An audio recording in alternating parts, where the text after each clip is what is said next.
అద్దం ముందు నిలబడి అబద్ధం చెప్పలేనే, నా అద్దం అంటే నువ్వే మరి ఈ నిజం దాచలేనే.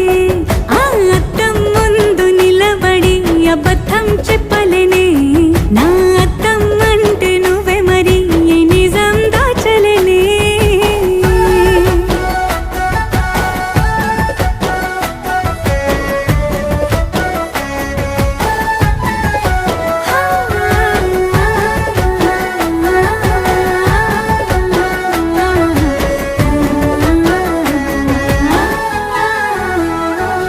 నీకు నచ్చిన సంగీతం ఏంటి?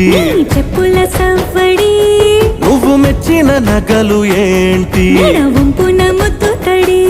నీకిష్టమైన చోటు ఏంటి? అది చల్లని నీ ఒడి. నువ్వు కోరుకున్న దుస్తులేంటి?